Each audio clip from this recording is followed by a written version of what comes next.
ओम अज्ञानतिमिरन्दस्य ज्ञानाञ्जनशलाकया चक्षुरुन्मिलितं येन तस्मै श्रीगुरुवे नमः।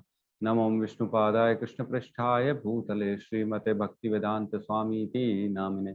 नमस्ते सरस्वते देवे गौरवाणी प्रचारिणे निर्विशेष शून्यवादी पाश्चात्य देशतारिणे। जय श्री कृष्ण चैतन्य प्रभु नित्यानंद श्री अद्वैत गदाधर श्रीवासादि गौर भक्त वृंदा। हरे कृष्णा कृष्णा कृष्णा हरे हरे, हरे राम राम राम हरे हरे। हरे कृष्णा।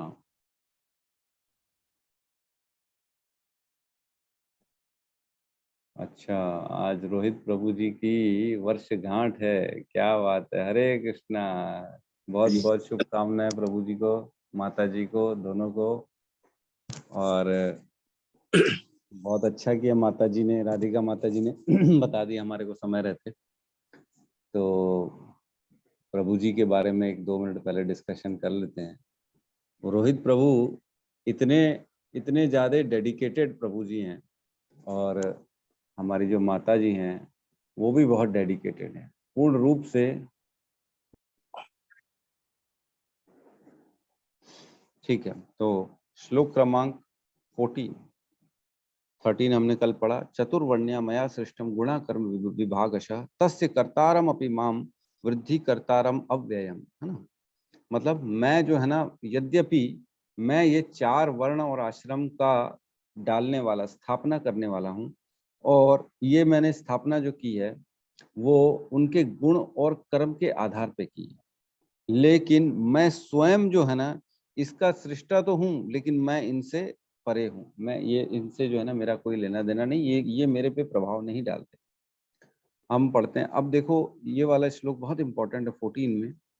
यहाँ कहते हैं भगवान, ना माम कर्माणि लिम्पन्ति न मे कर्म फले स्पृहा इति माम यो अभिजानाति कर्म भिर्न सबध्यते। मतलब मुझ पर किसी कर्म का प्रभाव नहीं पड़ता, न ही मैं कर्म फल की कामना करता हूँ।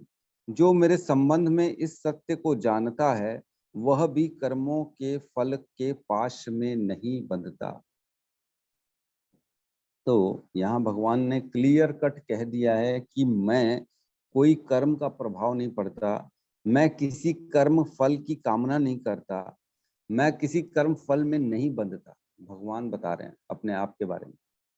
तो लोग ना बड़े अलग अलग तरह के, बहुत से लोग हैं जो क्लेम करते हैं, अरे भगवान श्री राम ने बाली को मारा था ना, छुप के तीर से मारा था ना, गलत काम किया था ना, इसलिए कृष्ण को भी छुप के जरा ने तीर से उनके पैर में मारा था, इसीलिए भगवान की मृत्यु हो गई। कर्म तो कर्म है, भोगना तो पड़ेगा। ऐसा नहीं है, ये तो भगवान की लीलाएं हैं। भगवान किसी भी कर्म में नहीं बंधते हैं। क्लियर कट यहाँ कह रहे हैं, उनको कोई कर्म नहीं बांधता है, चाहे वो किसी को सुख दें, चाहे किसी को परेशान करें, चाहे कोई लीला करें, कहीं पे किसी के साथ जो है ना, मतलब अटखलें करें, रास लीला करें, गोपियों के साथ खेलें, चाहे अपने गोप बालों के साथ माखन चोरी करें, उनके ऊपर कोई कर्म का बंधन नहीं होता है। लोग कहते हैं श्री राम भगवान थे, उनको 14 वर्ष वनवास के लिए जाना पड़ा, नई नई शादी हुई थी, तुरंत चले गए थे। तो कहीं ना कहीं उन्होंने कुछ जो है ना, उनका कर्म का फल होगा इसलिए ये किया। तो ऐसा नहीं है, भगवान को कोई कर्म फल नहीं मानता है। प्रभु श्री कृष्ण 100 साल तक राधा से अलग थे, तो बोले उनको एक श्राप लगा था इसलिए अलग हुए। ऐसी ऐसी कथाएं आती हैं अलग अलग, सब सब तरह के लोग सब तरह की बातें करते हैं। तो भगवान क्लियर कर रहे हैं, मेरे को कोई कर्म का बंधन नहीं है। हमने देखा अभी जो पिक्चर आई थी केरला स्टोरी में, बोलती हैं कि शिव जी जो थे अपनी पत्नी को जो है ना रोक नहीं सके, वो ऐसे कैसे भगवान है। वो उसको उसको उठा के रो रहे हैं, और उसको जलता हुआ उठा के रो रहे हैं। अरे तो शिव जी तो जो है ना, इतने उच्च कोटि के वैष्णव हैं, उनको कोई कर्म नहीं बांधता। वो पहले से ही सब मालूम था उनको इसलिए उसने पहले ही रोक दिया था अपनी जो है ना माता सती को कि मत जाओ, दक्ष के यहाँ मत जाओ, वहां पे जाना ठीक नहीं। अब नहीं माना उन्होंने, क्या करते भगवान। और भगवान जो है ना शिव जी, हर हर मनु में हर जो है ना, हर मनु जैसे चेंज होता है, तो दोबारा भगवान को जो है ना, शिव जी कभी उनका तो नाश नहीं होता, शिव जी हमेशा रहते हैं, लेकिन फिर से उनको दोबारा सारी लीलाएं करनी पड़ती, फिर से माता सती आती है, फिर से जो है ना पार्वती माता आती है। तो हर कल्प में, हर मनु में जैसे जैसे उनके पास दोबारा आती है तो उनका मुंड संभाल के रखते हैं उनके पास, तो वो मुंड माला जो धारण करते हैं वो उनका मुंड है माता का। तो इस प्रकार जो है ना भगवान अपना प्रेम भी दिखाते हैं और भगवान अपनी लीलाएं करते हैं। भगवान जो है ना वो स्वयं इतना बड़ा विष पी लिए थे, कौन पी सकता है? हलाहल विष निकला था जो समुद्र मंथन से, कौन पी सकता है? सब जगह हाहाकार मच गया था, तब शिव जी आ गए। अगर भगवान नहीं है, भगवान की शक्ति नहीं है उनके अंदर, देवता नहीं है, तो फिर कैसे करते ये सब? तो इस प्रकार का कहना जो है ना ये गलत है। भगवान कर्म में नहीं बंधते, न ही जो है ना उनके पास ऐसी कोई स्थिति होती है। तो खैर हम यहाँ पे जो है ना कृष्ण की बात करें, कृष्ण और राम, कृष्ण के जितने अवतार है उनकी बात चल रही है, वो कभी भी किसी कर्म से नहीं बनते। तो तात्पर्य में प्रवेश करते हैं। जिस प्रकार इस भौतिक जगत में संविधान के नियम है जो ये बताते हैं कि राजा न तो दंडनीय है न ही किसी राज नियमों के अधीन रहता है, उसी तरह यद्यपि भगवान इस भौतिक जगत के सृष्टा हैं, किंतु वे भौतिक जगत के कार्यों से प्रभावित नहीं होते हैं। सृष्टि करने पर भी वे इससे पृथक रहते हैं, जबकि जीवात्माएं भौतिक कार्यकलापों के सकाम कर्म फलों में बंधती रहती है। तो जिस प्रकार राजा नियम बनाता है, अपने कानून बनाता है अपनी प्रजा के लिए, पूरे राज्य के लिए, उन वहां पे सुख शांति बने, कोई गलत काम ना करे, कोई भी कुछ करे ना, सारे हम देखते रेड सिग्नल बनते हैं, हमारे ट्रैफिक में नियम बनाते हैं कि रेड लाइट जले तो सबको रुकना पड़ेगा। लेकिन हम देखते हैं बड़े बड़े जो है पॉलिटिशियन, सीएम पीएम, ये आते तो इनके लिए कोई लाइट वाइट नहीं रहती, वो लाइट तोड़े, बल्कि पुलिस वाला ही रोक देता है, मतलब बाकी सबको रोक देगा और उनको जाने देगा रेड लाइट में। क्यों? क्योंकि जो नियम कानून होते हैं ना वो कॉमन पब्लिक के लिए होते हैं, जो हायर अथॉरिटीज होती हैं उनके लिए नियम कानून नहीं होते।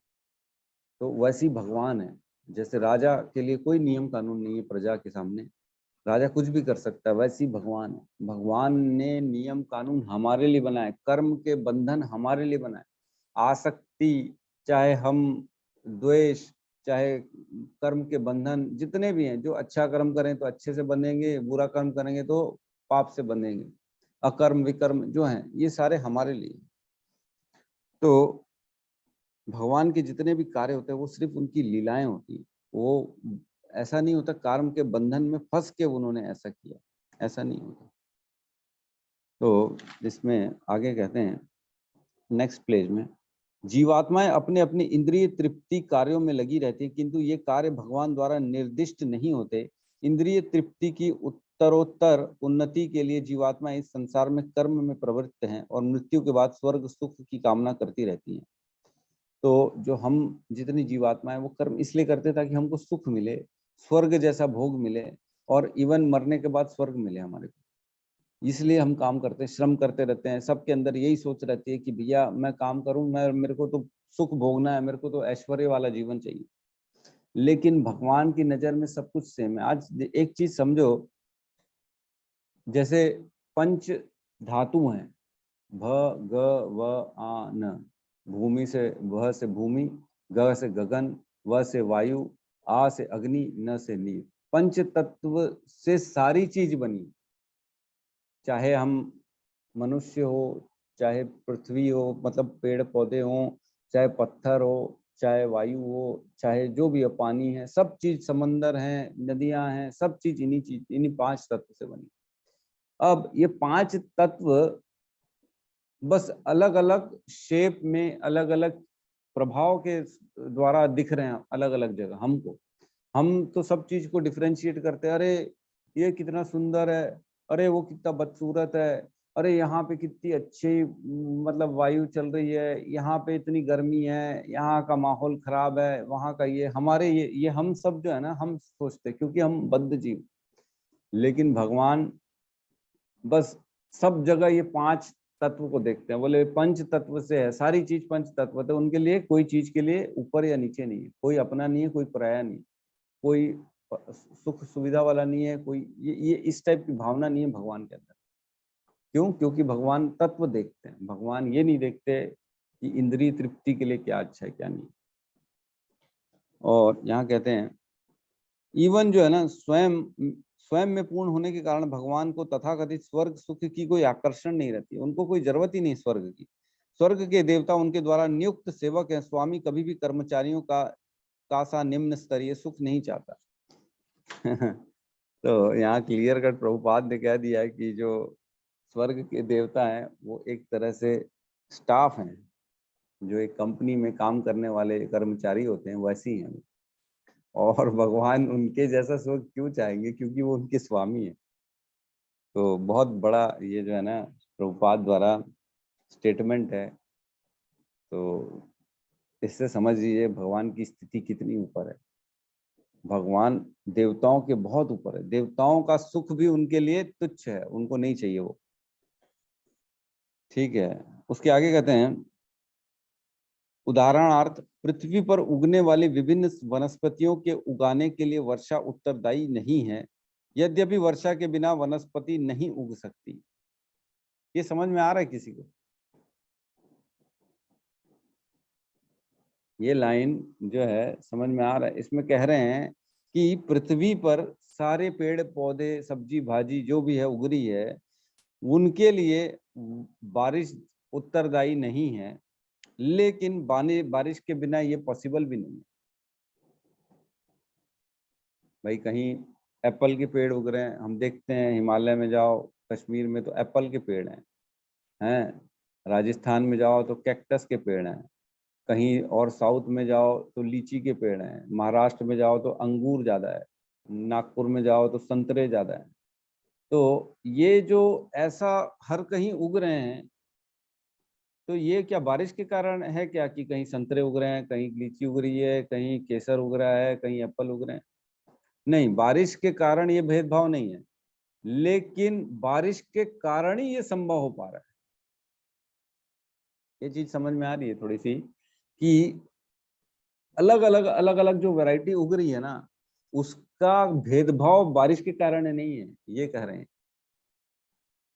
हम कह सकते हैं कि क्यों नहीं हिमालय में एप्पल की जगह अंगूर उग रहे हैं, क्यों नहीं वहाँ वाटरमेलन उग रहा है?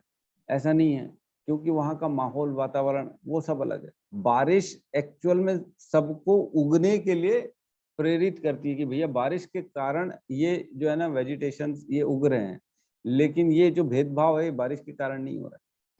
तो ये भगवान के लिए बता रहे हैं कि जो भी चीजें हो रही हैं ये सब भगवान के कारण हो रही हैं, लेकिन ये जो भेदभाव हो रहा है, किसी को सुख, किसी को दुख, किसी को देवता, किसी को, ये सारे कर्म के बंधन जो लग रहे हैं ये भगवान के कारण नहीं है। समझ में आ रहा है? कोई अच्छे कुल में पैदा हो रहा है, कोई कम में, किसी का हाथ नहीं है, किसी का पैर नहीं है, किसी को कोई तकलीफ है, किसी की मानसिक संतुलन नहीं है, कोई परेशान है, कोई पाकिस्तान में पैदा हो रहा है, कोई अफगानिस्तान में पैदा हो रहा है। क्या कारण है? इसका कारण सिर्फ अपने कर्म है, लेकिन पैदा हो रहा है ये कृष्ण के कारण हो रहा है, जीवन मिल रहा है ये कृष्ण के कारण हो रहा है, ऐसा है। समझे? सबसे ऊपर है भगवान। तो यहाँ एक ना वैदिक स्मृति से इस तथ्य की पुष्टि इस प्रकार होती है। तो ये जो श्लोक है विष्णु पुराण का श्लोक है, श्लोका 1.4.51 है ये, इसमें लिखा नहीं है। यहाँ लिखते हैं निमित्त मात्र में वासो सृजन्यानाम सर्ग कर्मणि प्रधान कारणी भूता यतो वै सृजन शक्त्य। भौतिक सृष्टि के लिए भगवान ही परम कारण है, प्रकृति तो केवल निमित्त कारण है जिससे विराट जगत दृष्टि गोचर होता है। प्राणियों की अनेक जातियां होती हैं, यथा देवता, मनुष्य तथा निम्न पशु, और ये सब पूर्व शुभाशुभ कर्म के फल भोगने को बाध्य है। भगवान उन्हें ऐसे कर्म करने के लिए केवल समुचित सुविधाएं तथा प्रकृति के गुणों के नियम सुलभ कराते हैं। तो भगवान यहाँ ये जो है ना श्लोक बताता है कि जो भी हमारे को मिल रहा है, जो भी हम भोग रहे हैं, जैसे भी स्थिति परिस्थिति में हैं, ये हमारे कर्म के कारण, और हम जीवित हैं, हमारे को जीवन मिला है ये प्रभु के कारण। तो ये एक डिफरेंस समझना पड़ेगा।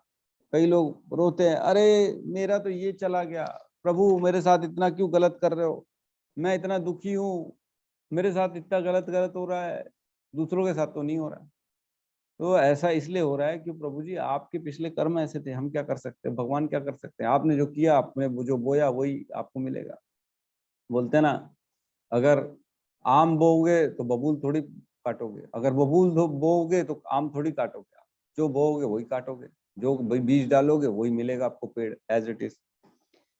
ठीक है, एक और श्लोक का वर्णन हुआ है यहाँ पे, वेदांत सूत्र की 2.1.34 में पुष्टि हुई है कि वैश्यम नैद्रीणे न सापेक्षत्वात्, भगवान किसी भी जीव के प्रति पक्षपात नहीं करते, जीवात्मा अपने कर्मों के लिए स्वयं उत्तरदायी है, भगवान उसे प्रकृति अर्थात बहिरंगा शक्ति के माध्यम से केवल सुविधा प्रदान करते हैं।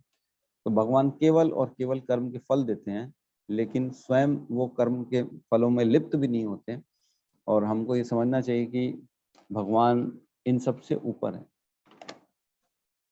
तो भगवान अपने बताते हैं 7.14 में, बोलेंगे 7.14,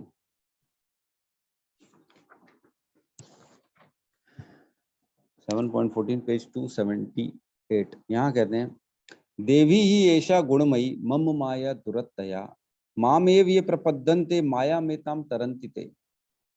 प्रकृति के 3 गुणों वाली इस मेरी माया, इस मेरी देवी शक्ति को पार कर पाना कठिन है, किंतु जो मेरे शरणागत होते हैं वे सरलता से इसे पार कर जाते हैं।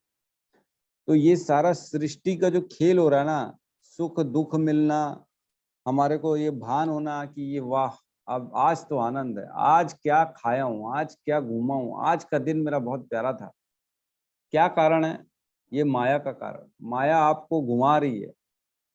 18.61 में भी कहते हैं ना प्रभु भगवान, बहुत अच्छा श्लोक है 18.61, यहाँ कहते हैं कि ईश्वर सर्वभूतानां हृदय देशे अर्जुन तिष्ठति, है ना, ईश्वर सर्वभूतानां हृदय देशे अर्जुन तिष्ठति भ्रामयन सर्वभूतानि यंत्राणारुणि माया। मतलब हे अर्जुन, परमेश्वर प्रत्येक जीव के हृदय में स्थित हैं और भौतिक शक्ति से निर्मित यंत्र में सवार की भांति बैठे समस्त जीवों को अपनी माया से घुमा रहे हैं, भरमा रहे हैं। तो जैसे वीडियो गेम खेलते हैं ना, हम खेलते रिमोट से, फिर इधर उधर देखते हैं किस प्रकार अलग अलग ऑटोमेटिकली बन जाता है, बहुत सारे इकट्ठे जो है दुश्मन आ जाते हैं, एनिमी, फिर परेशान हो जाते हैं। तो ये सब कैसे हो रहा है, इतने सारे एनिमीज कैसे आ रहे हैं, स्थितियां विकट होती जाती हैं, स्थितियां सरल हो जाती हैं, ये सब कैसे होता है, ये प्रकृति के द्वारा, ये यंत्र आरूढ़ी माया, या यंत्र में हम बैठे हुए हैं और ये माया के द्वारा भ्रामयन सर्वभूतानि, भ्रमण भ्रम में है सारे भूतानि, सारे जीवात्मा भ्रम कर रहे हैं, उनको समझ में ही नहीं आ रहा है। प्रकृति बस अलग अलग सिचुएशंस दे रही है आपको और आप उसमें परेशान हो, खेल खेल रहे हो, बस ये हो रहा है यहाँ पे। तो फाइनल कंक्लूजन नीचे बताते हैं। अतः दूसरे शब्दों में जो व्यक्ति भगवान की इस दिव्य स्वभाव को परिचित होता है वह कृष्ण भावनामृत में अनुभवी होता है, अतः उस पर कर्म के नियम लागू नहीं होते हैं। तो जो व्यक्ति भगवान के दिव्य स्वभाव को नहीं जानता और सोचता है कि भगवान के कार्यकलाप समान व्यक्तियों की तरह कर्म फल के लिए होते हैं, तो वे निश्चित रूप से कर्म फलों में बंध जाते हैं। तो बस ये समझना चाहिए कि भगवान को कोई कर्म फल नहीं बांधता है। ठीक है, नेक्स्ट श्लोक में प्रवेश करते हैं हम। 15 नंबर श्लोक, ये एकदम सिंपल है, इसमें जरूरत नहीं डिस्कशन की। एवं ज्ञात्वा कृतम कर्म पूर्वैरपि मुमुक्षुभि कुरु कर्मेव तस्मात् त्वं पूर्वैः पूर्वतरम कृतम। प्राचीन काल में समस्त मुक्त आत्माओं ने मेरी दिव्य प्रकृति को जान करके ही कर्म किया, अतः तुम्हें चाहिए कि उनके पद चिन्हों का अनुसरण करते हुए अपने कर्तव्यों का पालन करो। तो अर्जुन को बता दिया कि मेरा तो कर्म फल मेरे को लगता नहीं है, जो है ना, तुम कर्म फल में बंध जाओगे, इसलिए बेटर है तुम समझो कि जितने भी पुराने जो है ना, जितने भी बड़े बड़े ऋषि महर्षि तपस्वी जो थे ना, वो इसी ज्ञान के द्वारा उन्होंने ये ज्ञान प्राप्त किया और वो इस उन्हीं का पद चिन्ह किए करे, तुम्हारे को चाहिए कि तुम उनका फॉलो करो, तुम उनका अनुसरण करो और अपने आप अपने कर्तव्यों का पालन करो, ताकि तुम्हारे को भी कोई कर्म का बंधन ना लगे।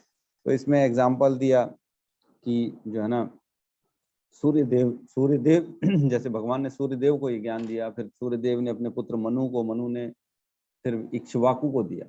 इस प्रकार ये कार्यक्रम में चलता रहा और ये जो है ना परंपरा से ज्ञान एक दूसरे के पास जो है मिलता गया। हमने देखा परंपरा 4.02 एवं परंपरा प्राप्तम जो है ना श्लोक हमने पढ़ा था, उसमें एक के बाद एक सबको ज्ञान मिला और उन्होंने अपना जीवन को उद्धार किया। 4.02 तो कह रहे हैं कि उन्हीं को फॉलो करो आप। इसमें एक दो लाइन इंपॉर्टेंट है। मूर्ख व्यक्ति या कृष्ण भावनामृत में नव दीक्षित प्रायः कृष्ण भावनामृत का पूरा ज्ञान प्राप्त किए बिना कार्यों से विरक्त होना चाहते हैं। ये इंपॉर्टेंट लाइन है कि जो शुरुआत में आता है या थोड़ा सा भी प्रगति करता है, उसको लगता है कि मैं कार्यों को छोड़ दूं, अब मेरे को काम करना नहीं चाहिए, मेरे को वैराग्य लेना चाहिए। कई लोगों को लगता है अब कितना काम करेंगे प्रभु जी, काम बंद कर देते हैं, अब सेवा करेंगे भगवान। और घर बार ये सब बंधन का कारण है, कई लोगों को लगता है। क्यों? क्योंकि वो अभी नए हैं, उन्होंने पूरा ज्ञान प्राप्त नहीं किया। कर्तव्य वर्णाश्रम धर्म भगवान ने स्थापित इसीलिए किया है कि आप इसको फॉलो करते करते करते करते आप ज्ञान योग तक पहुंच जाओगे। हमने योग लैडर पढ़ा था, योगा लैडर। सबसे नीचे होता है कर्म कांड, फिर होता है सकाम कर्म, फिर होता है निष्काम कर्म, फिर होता है कर्म योग, फिर होता है ज्ञान योग, फिर ध्यान योग, फिर भक्ति योग। तो जो योगा लैडर में ना निष्काम कर्म ये करना जरूरी है, इससे ज्ञान प्राप्त होता है। ज्ञान मिलेगा ही नहीं आपको, डायरेक्ट नहीं कर पाओगे आप, क्योंकि हम लोग बद्ध जीव हैं, बड़ी स्थिति खराब है हमारी। हमारे को धीरे धीरे धीरे एक के बाद एक सीढ़ी चढ़नी पड़ेगी। तो वर्णाश्रम धर्म, भागवत धर्म, ये सबको फॉलो करते हुए ऑटोमेटिकली धीरे धीरे ज्ञान आना चालू हो जाएगा। फिर समझ में आएगा कि जो है ना, अरे भगवान ही तो सब करते हैं, मैं क्यों टेंशन लेता हूँ किसी भी चीज के लिए, मैं तो उत्तरदायी हूं ही नहीं, मेरे सोचने न सोचने से क्या फर्क पड़ेगा। मैं टेंशन लूंगा तो क्या मेरे बेटे का जीवन अच्छा हो जाएगा? क्या वो सुखी हो जाएगा? क्या माता जी लोग टेंशन लेंगी तो ऑटोमेटिकली किचन की सेवा हो जाएगी? नहीं, करना पड़ेगा। और करोगे उसमें फिर ये नहीं सोचना है कि अच्छा होगा बुरा होगा, किसी को पसंद आएगा, कोई बुराई करेगा, ये सब चीजों से परे होना चाहिए। क्योंकि देखते हैं हम बाजार में, मैं बड़ा सोचता था पहले, मेरी कपड़े की शॉप थी ना मालवीय रोड में, तो परचेजिंग पे जाता था मैं, तो 2-3 लोग हम लोग साथ में जाते थे परचेजिंग करने। तो मेरे को जो पसंद आता था वो तो मैं फटाफट ले लेता था, लेकिन जो मेरे को पसंद नहीं आता था मैं वो सामान लेता नहीं था, स्टॉक दुकान के लिए खरीद ही नहीं करता था। लेकिन मैं खरीद के तो ला लूं, लेकिन जो आते थे ना ग्राहक देखने, वो उसको पसंद ना करे। तो मेरे को बड़ा जो है ना ये चीज सीखने को मिली वहां से कि मेरी पसंद दूसरों की भी पसंद हो ये जरूरी नहीं। जो मैं चाहता हूं कि ये पहना जाए, इसको पहनने से सुंदर दिखेगा बच्चा या आदमी या जो भी है, लेकिन उनकी सोच नहीं है कि ये पहनने से कोई सुंदर दिखेगा, उनके हिसाब से ये अच्छा नहीं है, हमको दूसरा चाहिए। तो हर किसी की पसंद अलग अलग होती है, हर किसी का टेस्ट अलग अलग होता है। तो हम जो सोचते वैसा नहीं होता, हम जो सोचते सही है जरूरी नहीं है कि दूसरों की नजर में भी सही है। तो इस प्रकार जो है ना, हर आदमी का अलग अलग कर्म के प्रति रुचि भी होती है। मेरे को ये अच्छा लगता है, मेरे को वो अच्छा लगता है, किसी और को पसंद नहीं है, क्या कर सकते हो आप? ठीक है, तो तुम सबसे बेस्ट ये है कि तुम क्या करो, अपने जो पूर्व जितने भी ऋषि महान जिन्होंने अपने आप की लाइफ हमारे सामने स्थापित की है, हमारे आचार्य जो है, उनको बस फॉलो करो। आप अपनी सोच अपनी पसंद को मत डालो बीच में। ठीक है, तो हमने देखा राजा जनक के बारे में डिस्कशन हुआ भगवत गीता में, और भी आचार्यों के बारे में डिस्कशन हुआ है, तो उनको बस फॉलो करो। ठीक है, नेक्स्ट श्लोक में प्रवेश करते हैं हम यहाँ पे। श्लोक क्रमांक 16। तो यहाँ कहते हैं भगवान, किम कर्म किम अकर्मेति काव्यो अपयत्र मोहितः तते कर्म प्रवक्ष्यामि यद ज्ञात्वा मोक्ष्यसे अश्रुभात्। कर्म क्या है और अकर्म क्या है, इसे निश्चित करने में बुद्धिमान व्यक्ति भी मोहग्रस्त हो जाते हैं। अतएव मैं तुमको बताऊंगा कि कर्म क्या है, जिसे जानकर तुम सारे अशुभ से मुक्त हो सकोगे। तो यहाँ पे चल रहा है कि कर्म क्या है और अकर्म क्या है। करने योग्य, एक्चुअल में अकर्म जो है ना, यहाँ पे अकर्म लिख दिया है, लेकिन मतलब ये होना चाहिए कि करने योग्य क्या है और नहीं करने योग्य क्या है। जीवन में करने योग्य की चीजें और जिनको त्यागना चाहिए, जिनको नहीं करना चाहिए, तो ये दोनों चीज भगवान कहते हैं कि मैं तुमको बताऊंगा। तो ये बहुत इंपॉर्टेंट है कि ये समझें, क्योंकि ये इसमें बताया कि बड़े से बड़े ज्ञानी लोग भी मोहग्रस्त हो जाते हैं। उनको नहीं समझ में आता कि करने योग्य क्या है, करने योग्य नहीं, क्या नहीं करने योग्य। तो हमारी तो बात ही अलग है। हम तो कितने बद्ध हैं, हम तो अपने बारे में नहीं जानते। हमारी इंद्रियां खुद इतनी पूर्ण नहीं है कि हमारे शरीर के बारे में जाने। हम कई बार हम ही सोचते जीवन में, काश मेरे ना 2 साल पहले जो मैंने ये डिसीजन लिया, कितना गलत डिसीजन लिया, काश उस दिन अकल होती, मैं ये काम नहीं करता। ऐसा सबको लगता होगा मेरे ख्याल से। इतनी लेट से मैं क्यों ज्वाइन किया इस्कॉन, काश पहले 10 साल पहले मिल जाता ये ज्ञान तो मैं शादी नहीं करता, मैं पूर्ण रूप से भक्त बनता, ये करता वो करता। तो ये सबके अंदर हर जगह आता है कि जो है ना, मैंने उस समय, मेरे को मालूम नहीं था, मैंने ये गलती कर दी, मैंने ये डिसीजन क्यों लिया, मेरे को ऐसा नहीं करना था, मेरे को वैसा करना था, मेरे को ये सब्जेक्ट लेना था, मेरे को ये नौकरी करनी थी, मेरा ये बिजनेस का प्रोफाइल था, मेरे को बाहर रहना था, यहाँ छोड़ना था, सब। तो हमारी बुद्धि है ही नहीं, हम अपने बारे में डिसीजन नहीं ले सकते, तो कर्म क्या इसके बारे में कैसे डिसीजन लेंगे। हमको खुद के घर के मालूम नहीं, हमको ये तक नहीं मालूम कि हमारे अंदर कितने ऑर्गन है, हमको ये तक नहीं मालूम कि हमारी बुद्धि की साइज क्या है। ये तो जो डॉक्टर बताते हैं हम उसको याद करते हैं, हाँ हाँ हाँ प्रभु जी हमारे बुद्धि की साइज ये है, मेरे लंग्स की ये शेप है। हमको तो ये तक नहीं मालूम कि हमारा जो है ना अंदर कैसा दिखता होगा, कैसे जो है ना फूड अंदर जाता है, खाना कैसे पचता है, कैसे बाहर निकलता है, ये तक नहीं मालूम। और कहते हैं हम इस शरीर के स्वामी हैं, मैं इस शरीर का मालिक हूँ, ये मैं हूँ बोलते हैं। अरे तुमको ये तक नहीं मालूम अंदर क्या चल रहा है। तो ये कैसे आपका हो गया, आपका नहीं है। आपका तो वो चीज है जिसके बारे में आप सब कुछ जानो, जो आपके साथ जुड़ा हुआ है, जिसके प्रति आपकी पूरी ज्ञान है, हर चीज के बारे में, वो आपका हुआ। तो ये शरीर आपका है ही नहीं, बुद्धि आपकी नहीं है। बुद्धि भी खाली जो है ना, आप उसका यूज कर रहे हैं। तो हम कैसे किसी डिसीजन में आ सकते हैं कि ये सही है, किसकी ये गलत है। तो प्रवेश करते हैं इसके तात्पर्य में। श्रील प्रभुपाद कहते हैं यहाँ पे, कर्म स्वतंत्र क्यों नहीं चाहिए, क्यों नहीं होना चाहिए। तो इसमें इसमें इसका निर्देश 15वें श्लोक में किया गया है। ऑलरेडी 15 श्लोक में हमने डिस्कशन किया। ऐसा कर्म स्वतंत्र क्यों नहीं होना चाहिए, इसकी व्याख्या अगले श्लोकों में की गई है। कृष्ण भावनामृत में कर्म करने के लिए मनुष्य को उन प्रमाणिक पुरुषों के नेतृत्व का अनुगमन करना चाहिए जो गुरु परंपरा में हो, जैसे कि इस अध्याय में प्रारंभ में बताया गया, अपन ने डिस्कशन किया। तो सूर्यदेव और मनु के बारे में बताया गया है। फिर एक और, अतः परंपरा के पूर्ववर्ती अधिकारियों के पद चिन्हों का अनुसरण करना आवश्यक है, हमने पढ़ लिया। अन्यथा बुद्धिमान से बुद्धिमान मनुष्य भी कृष्णामृत के आदर्श कर्म के विषय में मोहग्रस्त हो जाता है। तो ना मेरा प्रैक्टिकल एक्सपीरियंस है, इवन अपने इस्कॉन की बात बता रहा हूँ। एक प्रभु जी से मैंने डिस्कशन किया, ऐसी चर्चा चल रही थी। मैंने बोला कि प्रभु जी अगर कर्म का, धर्म का दोराहा पहुंच जाए किसी एक जीवन में, ऐसा किसी, हर किसी के साथ होता है।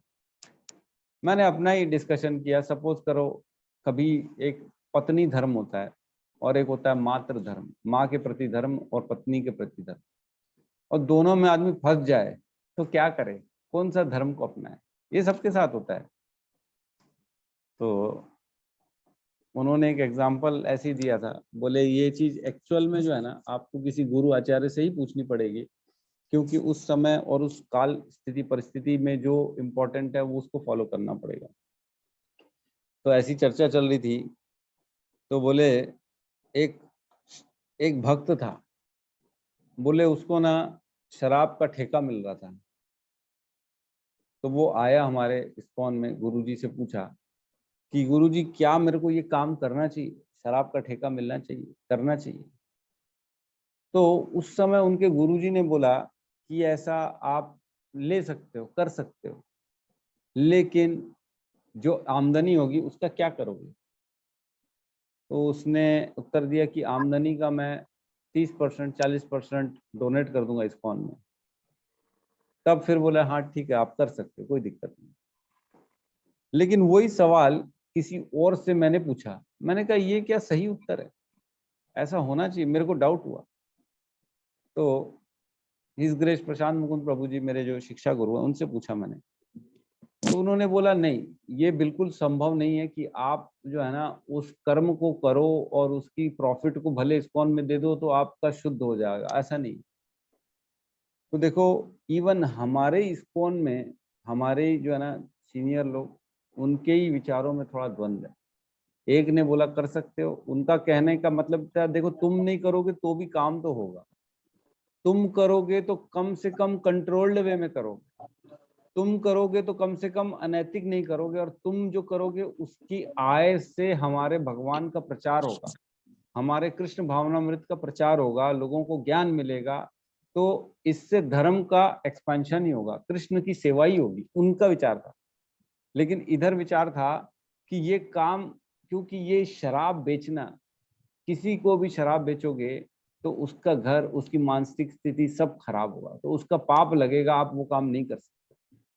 तो देखो दोनों में बड़ा विचित्र भेदभाव है सोच का, जो कि बहुत ऊपर के लेवल के, मतलब आचार्य लेवल, गुरु के लेवल के लोग हैं दोनों, तो भी उनके विचारों में भेद आ जाता, तो हम कैसे किसी चीज को डिसीजन ले सकते हैं? हम तो बहुत नीचे हैं। तो इस प्रकार हमको कहीं पे भी ऐसी परिस्थिति आती है तो सीनियर से डिस्कशन करना चाहिए, क्योंकि हमारे पास इतनी शक्ति नहीं है कि हम समझ सकें कि धर्म के दो राहे में किसको चुनना चाहिए, किसको छोड़ना चाहिए। बड़ा मुश्किल है। ठीक है, आगे कहते हैं अर्जुन तो को साक्षात भगवान ने शिक्षा दी, अतः जो भी अर्जुन के पद चिन्हों पर चलेगा वह कभी मोहग्रस्त नहीं हुआ, क्योंकि स्वयं भगवान ने अर्जुन को स्वयं सारा ज्ञान दिया जो कि भगवत गीता का ज्ञान है। इसलिए इस ज्ञान से श्रेष्ठ कोई ज्ञान नहीं है, धर्म सबसे ऊपर ये है, इसलिए इसको फॉलो करना चाहिए। हमारे को ये सोचना चाहिए स्वयं भगवान साक्षात भगवत गीता के रूप में हमारे सामने आ गए। जो क्वेश्चन है, डाउट है, इसको खोलो, पढ़ो, आंसर मिल जाएगा। तो एक्चुअल में मैं ना इस्कॉन से जुड़ा कैसे था, मेरे ना थोड़ा सा प्रॉब्लम आ गई थी। कोविड के समय की बात है, 2018-19 की बात है। बहुत प्रॉब्लम आ गई थी, बहुत स्थिति खराब हो गई, टेंशन में आ गया था कि मेरे को ऐसी परिस्थिति में करना क्या चाहिए। मतलब एकदम सारे अपने लोग हैं, उनके बीच में विवाद, उनके बीच में द्वंद्व, और मैं फंसा हुआ हूँ, मेरे को इसका साथ दूं, उसका साथ दूं, क्या करूं, कुछ समझ में नहीं आता था, बहुत तकलीफ में था, आंसर ही नहीं मिल रहा था। फिर मैंने भगवत गीता पढ़ना चालू की, मैंने कहा देखूं यार क्या पता मेरे को आंसर इसमें मिल जाए।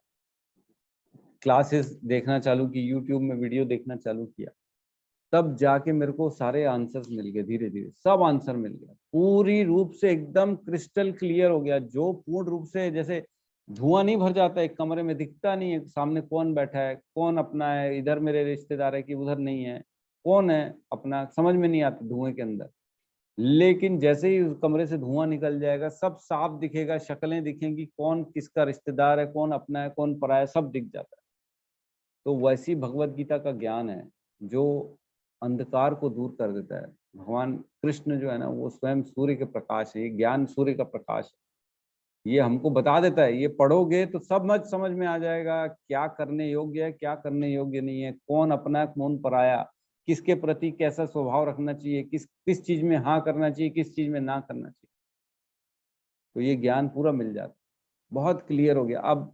मतलब जब जैसे ही भगवत गीता की श्रवण ग्रहण की ना मैंने, मैं सही बता रहा हूँ, मेरा अपना अनुभव है, मैं मतलब ये सोच रहा था कि मेरा जीवन पूरा यू टर्न हो गया, मेरे को पता ही नहीं मैं अभी तक जो जी रहा था वो कौन सा जीवन था, फेक जीवन, एकदम जैसे दिखावटी वाला, बनावटी जीवन, पता ही नहीं था, बस जो बोले जा रहे हैं लोग, पब्लिक जो बोल रही वैसा कर रहे हैं, बेवकूफ टाइप, लोगों को खुश करने के लिए, तुम प्रसन्न रहो बस, तुम खुश रहो, तुम्हारे लिए ये, तुम्हारे लिए वो, मेरे लिए ये अपना काम निकालना है, तो दूसरों को खुश कर रहे हैं, दूसरों को प्रसन्न कर रहे हैं, उनकी तारीफें कर रहे हैं, खाली ये जीवन चल रहा था। लेकिन इसको ज्ञान करने के, इसको जानने के बाद सब बदल गया। तो यहाँ कहते हैं वस्तुतः धर्म को केवल भगवान ही निश्चित कर सकते हैं। धर्मम तो साक्षात भगवत प्रणीतम। तो ये जो है ना भगवत गीता का श्लोक आता है 6.3.19।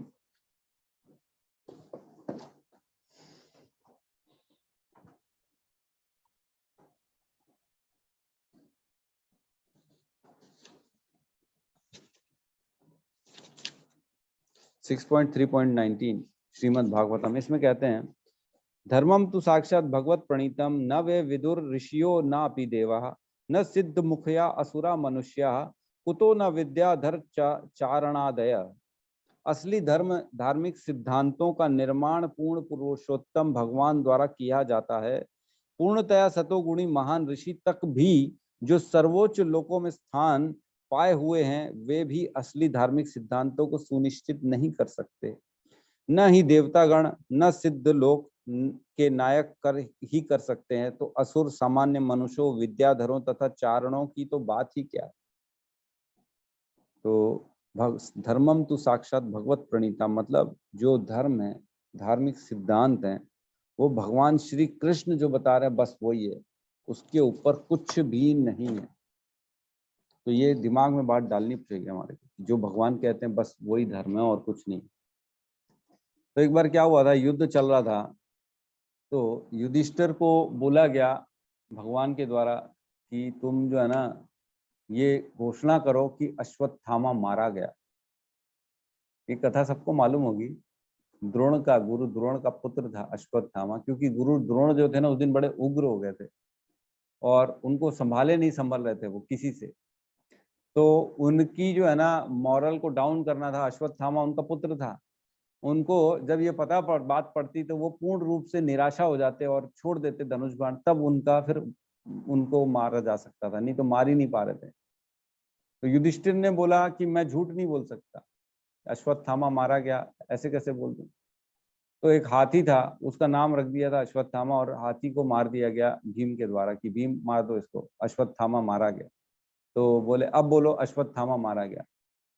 तो भी युधिष्ठिर ने क्या किया, अपने दिमाग से उसने जोड़ दिया, बोला जोर से अश्वत्थामा मारा गया, लेकिन नर नहीं पशु मारा गया, ऐसा बोल दिया उन्होंने। तो उस दिन तक जो था ना युधिष्ठिर जी का रथ ना जमीन से 1 फुट ऊपर चलता था, और जब उन्होंने ये बात बोली उस दिन उनका रथ जो है ना जमीन पे आ गया। तो कई लोग कहते हैं युधिष्ठिर ने एक झूठ बोला था ना, इसलिए उनकी उंगली कल गई, इसलिए उनको ये हो गया वो हो गया, बहुत से फलाने ठिकाने एक्स्ट्रा XYZ बहुत सारे जो है ना कथाएं चलती। लेकिन सच तो ये है कि युधिष्ठिर ने कृष्ण की बात नहीं मानी, इसलिए उसको नीचे आना पड़ा। कृष्ण ने बोला उसको चुपचाप आंख मूंद के फॉलो करना चाहिए, उसमें अपनी तरफ से न जोड़ना चाहिए न घटाना चाहिए। धर्म तो यही है।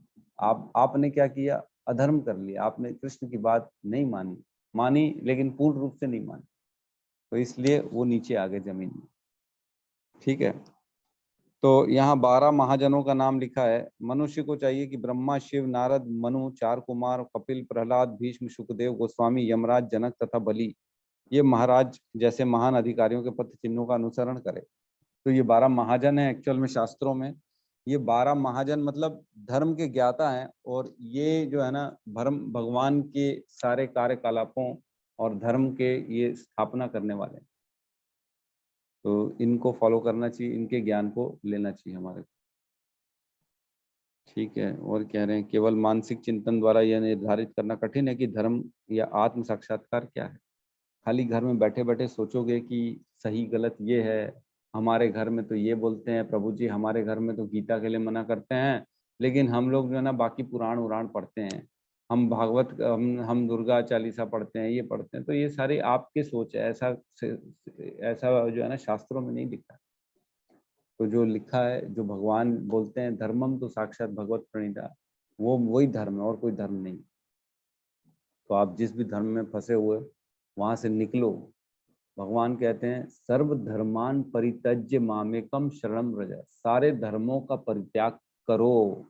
करो मतलब करो, बोल के खाली बोलना नहीं है, करना है, एक्चुअल में करना है।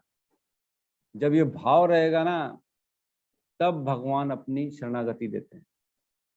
खाली बोलते हैं हाँ हाँ प्रभु जी, हम तो लड्डू गोपाल को भी मानते हैं, हम तो उनकी सेवा करते हैं, हम तो चैंटिंग भी करते हैं, और हम जो है ना उनके प्रसाद को भी ग्रहण करते हैं, तो फिर आप क्यों शिवरात्रि का उपवास रखते हो?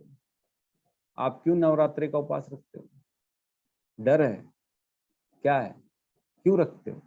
रखते हैं लोग, नहीं नहीं हमारे यहाँ चला आ रहा है ना, हमारे पूर्वज बोलते हैं ना, हमारे घर में ना ये प्रथा है, पिछले 25 सालों से हम हर साल नवरात्रि को उपवास रखते। तो क्यों रख रहे हो आप? क्या आपको ये नहीं मालूम है धर्म क्या है? भगवान कह रहे हैं धर्मम तो साक्षात भगवत प्रणीता, जो भगवान कृष्ण ने कहा वही धर्म है, उसके अलावा कुछ नहीं।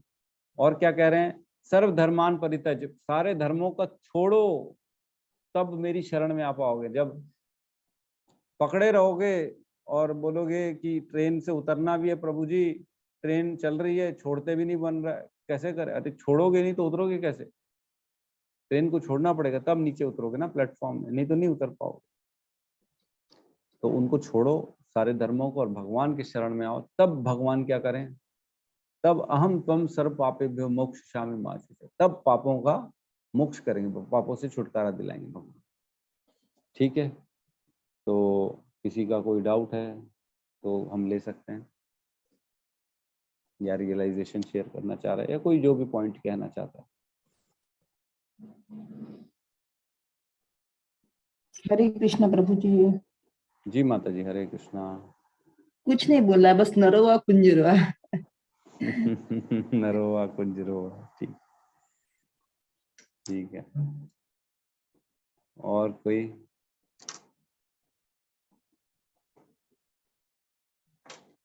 तो मैंने शुरुआत में बताया था 4th अध्याय जो ये है, इसके हमने इसको डिवीजन बताया था, कैसे कैसे डिवीजन है इसका।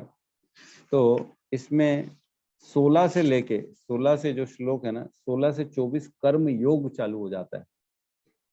कैसे हमको भगवान के जो बताए हुए मार्ग पे, भगवान को प्राप्ति के लिए, मार्ग के लिए कैसे कर्म करना चाहिए, दैट इज कर्म योग। तो आज हमने 16वां चालू कर लिया यहाँ पे। ये पहला जो कर्म का क्या है, अकर्म क्या है, ये वाला श्लोक था जो। तो यहाँ से 16वां जो है ना चालू हो गया, तो यहाँ से हमारा कर्म योग स्टार्ट हो चुका है। तो थोड़ा सा लेडर जो है ना, योगा लेडर को दिमाग में डालते रहेंगे कि हम कहाँ से क्या पढ़ रहे हैं। निष्काम कर्म कर्म कहाँ तक था, कर्म योग कहाँ से स्टार्ट हो गया, ताकि क्या होता है बारीकियां समझ में आना चालू हो जाएंगी गीता की, कहाँ से क्या चालू हो रहा है, किस प्रकार डिवीजन है, भगवान ने कैसे जोड़ जोड़ के सब चीजों को एक के बाद एक बताते गए हैं अर्जुन को। ठीक है,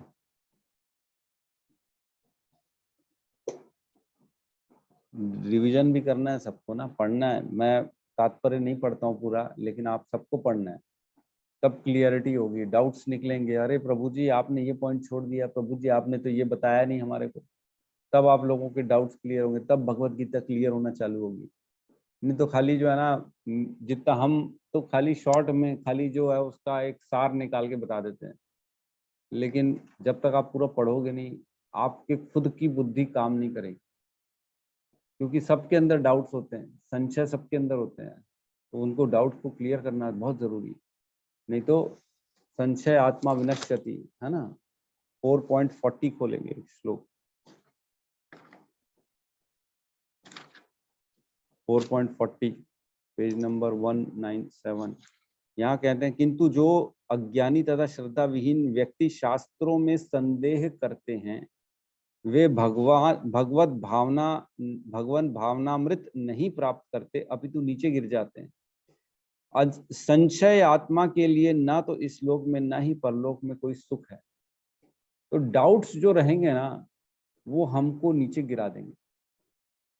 डाउट आ रहा है, अरे ये ऐसा लिखा है तो ये तो गलत प्रभु जी ने बता दिया, ऐसा तो इसमें लिखा नहीं है।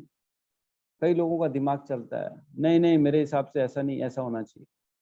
तो जो आपके हिसाब से होना चाहिए, लेकिन आप गहराई में गए कहाँ हो? आप पूछो ना ऐसा क्यों नहीं होना चाहिए। तब आपके डाउट क्लियर होंगे। इसलिए संशय आत्मा विनश्यति, डाउट्स को क्लियर करना बहुत जरूरी है। जी सुमित प्रभु कुछ कहना चाहते हैं?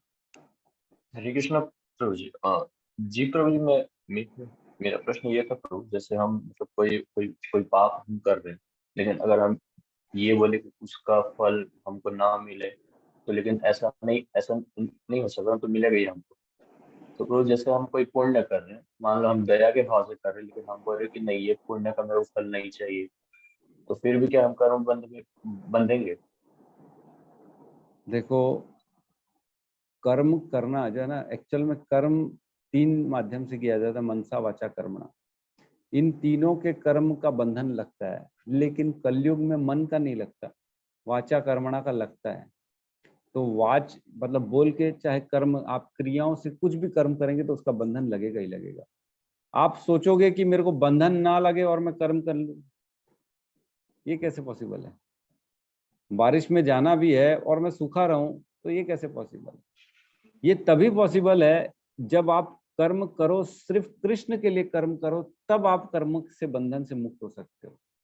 लेकिन कृष्ण के लिए नहीं करोगे, अपनी इंद्रिय तृप्ति के लिए करोगे, तो कर्म का बंधन लगेगा। अब आप ये बता दो, वो पाप और पुण्य जो कर रहे हो वो अपने लिए कर रहे हो कि कृष्ण के लिए कर रहे हो? अगर कृष्ण के लिए है तो फिर आप बंधन से मुक्त हो। ठीक है, यही क्वेश्चन है ना प्रभु जी आपका? हाँ प्रभु जी। मतलब आपको ये समझना पड़ेगा, चाहे अच्छा कर्म है चाहे बुरा कर्म, कृष्ण के लिए है। आपकी अपनी उसमें कोई ऐसा नहीं है कि मेरे को चाहिए या अपने लिए कर रहे हैं। अगर अपने लिए कर रहे हो तो बंधन ही लगेगा, इसमें तो कोई सवाल ही नहीं पैदा होता। लेकिन कृष्ण के लिए करोगे तो बंधन नहीं लगेगा। कृष्ण के लिए करोगे तो पाप कर सकते हो। कई बार ऐसा होता है कि तकलीफ देनी पड़ती है दूसरे को, तो कृष्ण के लिए है तो फिर कोई प्रॉब्लम नहीं। जी थैंक यू। जी प्रभु, हरे कृष्ण। ठीक है, तो बहुत बहुत धन्यवाद सभी का। जो चाहें एक बार हमारे रोहित प्रभु और माता जी को अनम्यूट करके विश कर सकते हैं उनका एनिवर्सरी, या हमारे ग्रुप में कर सकते हैं, व्हाट्सएप ग्रुप में, जैसा आप। बढ़िया बढ़िया। कहाँ है रोहित प्रभु जी? अनीता कहाँ है? अदृश्य हो गया, अनीता? अभी तो थे। नहीं अनीता, आ जाओ सामने, मुंह दिखाई करो, हमको करना है हैप्पी एनिवर्सरी बोलना है। हाँ अनीता कोई बुलाई है? Very good. अभी लिख से हटके हरे कृष्णा बोल रहे हैं हम सब, और लिख से हटके एक बॉलीवुड छोटा सा सॉन्ग बोलूंगी, एक लाइन का, मैं तेरा हस्बैंड तू मेरी वाइफ, मैं जो कहूँ तू करेगा राइट।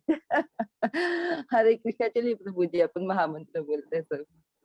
तो सभी की तरफ से बहुत बहुत शुभकामनाएं माता जी प्रभु जी को दोनों। आप भगवान से विनती करेंगे आपकी जो है ना भक्ति में जीवन का हमेशा बना रहे, भगवान की चरणों में आपको हमेशा भगवान का आशीर्वाद, शुद्ध भक्ति मिले। और इसी कामना से सब मिलके महामंत्र बोलेंगे प्रभु जी के लिए और माता जी के लिए।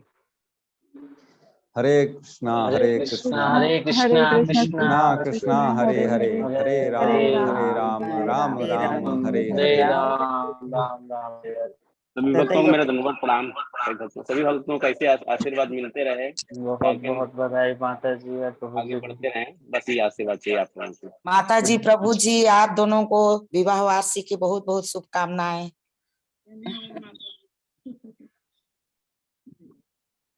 प्रभु जी पूरे परिवार को जोड़ के रखे हैं भाई, मानना पड़ेगा। ऊपर वाले की लीला है प्रभु जी, और कुछ नहीं है, ऊपर वाले का आशीर्वाद है। इंसान की सरलता उसको जोड़ के रखती है प्रभु जी। महेश प्रभु जी, इंसान की सरलता उसको जोड़ के रखती है, गुणों से भी ज्यादा। और कल आनंदाई माता को मैंने, आरती माता को मैंने हैप्पी मदर्स डे स्पेशली भेजा था। अरे वाह वाह, हरि बोल। सही है, ठीक कह रही है। ठीक है, तो बहुत बहुत धन्यवाद सभी जो भक्तों का। क्लास को विराम देते हैं यहाँ पे हम मिलके सब। तो सभी भक्त वृंद की जय। गुरु श्री प्रभुपाद की जय। निताई गौर प्रेमानंदे। हरि हरि बोल, हरि हरि बोल। हरि हरि बोल।